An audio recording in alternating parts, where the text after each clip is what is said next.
la République du Sénégal, Mesdames, Messieurs les ministres, honorables députés, Mesdames, Messieurs les membres de la délégation, en vos titres, grades et qualités, Monsieur l'ambassadeur du Sénégal au Gabon, chères sœurs, chers frères, honorables invités, chers compatriotes. Je suis à la fois honorée et fière de vous souhaiter la bienvenue en terre gabonaise au nom de toute la communauté sénégalaise du département de l'Afrique du Centre. Si nous pouvons en toute quiétude le faire, c'est dire que nous bénéficions de l'hospitalité du peuple gabonais et de toutes les autorités gabonaises, au premier rang desquelles son Excellence, le Président de la République, Ali Bongo Ondimba.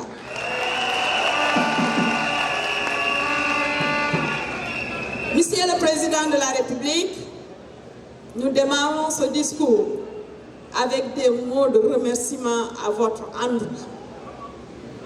Excellence, nous vous remercions vivement pour le choix porté sur nous, candidats aux élections législatives du 31 juillet 2022, brillamment remporté par notre coalition Benno Bokk Yakaar. Monsieur le Président de la République, le choix des Sénégalais du Gabon, de l'Afrique du Centre, de voter pour notre coalition n'est pas fortuit.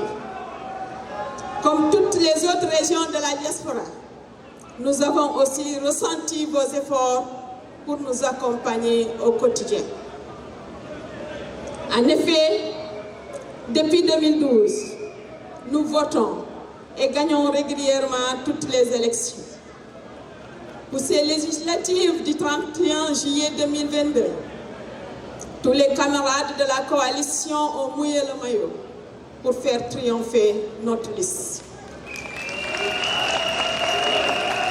Merci à l'honorable député Binta Seck, à qui nous rendons un vibrant hommage. Merci aux responsables de la grande coalition Benno Bokk Yakaar,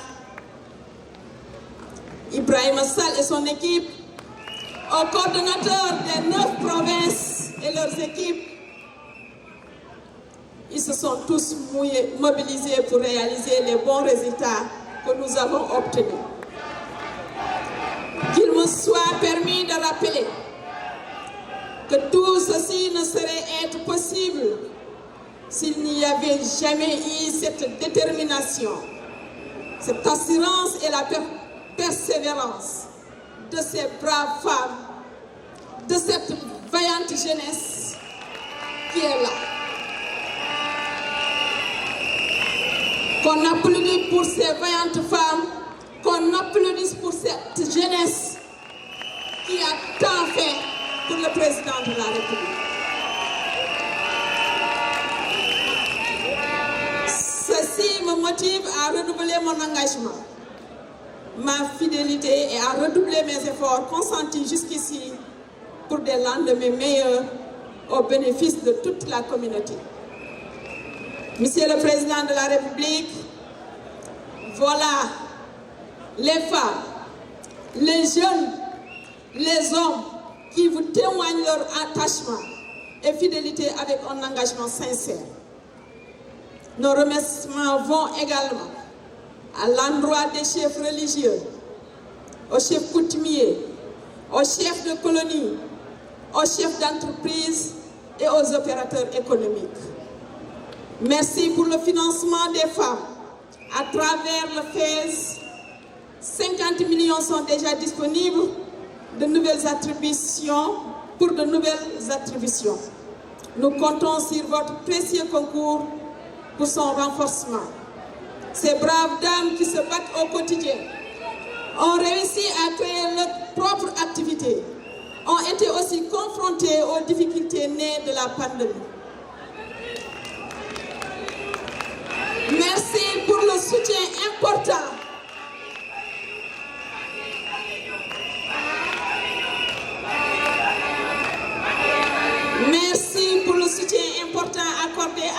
diaspora sur le fonds de riposte anti-Covid. Merci pour le quota de 20 000 logements dédiés à la diaspora sur le programme de 100 000 logements. Nous sollicitons l'accompagnement de structures dédiées pour que nos compatriotes puissent en bénéficier. Excellence, mon message est aussi pour la jeunesse sénégalaise.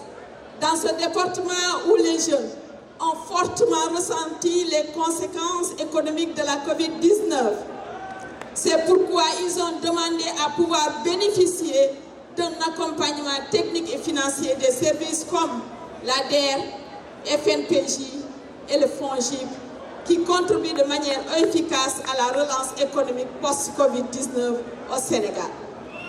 Le dernier point, Monsieur le Président de la République, est relatif au problème Covid. Pratiquement toute la diaspora, même si des efforts importants ont été faits. Avec la revitalisation de la coopération à travers la commission mixte sénégalo-gabonaise, nos enfants pourront facilement avoir accès à certains documents administratifs. Je ne peux clore mon propos sans remercier toutes les personnes qui m'ont accompagné et qui m'ont désigné comme leur représentant à l'hémicycle. Je m'engage ici à porter leur voix, à œuvrer à tous les niveaux pour une prise en charge des différentes préoccupations et d'être à l'écoute de nos merveilleux compatriotes, car je sais que Monsieur le Président de la République accorde une attention particulière aux Sénégalais de la diaspora et plus particulièrement à ceux de l'Afrique du Centre. Nous vous remercions pour tout ce que vous faites pour le Sénégal et pour l'Afrique toute entière. J'appelle tous mes compatriotes à comprendre tout simplement que soutenir les politiques publiques de notre président de la République, c'est porter le maillot national, porter tous les couleurs du drapeau à l'instar des Lions de la Teranga, champions d'Afrique, pour une meilleure appropriation des politiques publiques. Notre pays sera ce que nous en ferons. Notre cher ambassadeur, son Excellence Mamoumar Tchao et son équipe est en phase avec votre rayonnement diplomatique. Il a rehaussé l'image du Sénégal dans ce pays et toujours sur le terrain. Il s'est engagé depuis son arrivée dans la prise en charge des sollicitations de ses concitoyens. Avec un peu plus de soutien de votre part, Monsieur le Président, il pourra élargir ses actions à l'encontre de tous les Sénégalais relevant de sa juridiction. Merci à notre fils Mamadou Konté qui a habillé toutes les femmes sénégalaises et la jeunesse. Monsieur le Président de la République, Président en exercice de l'Union africaine, vous êtes aujourd'hui une fierté pour toute l'Afrique et dans le monde. Que Dieu vous protège et vous bénisse. Vive le Sénégal, vive le Gabon, vive l'Afrique.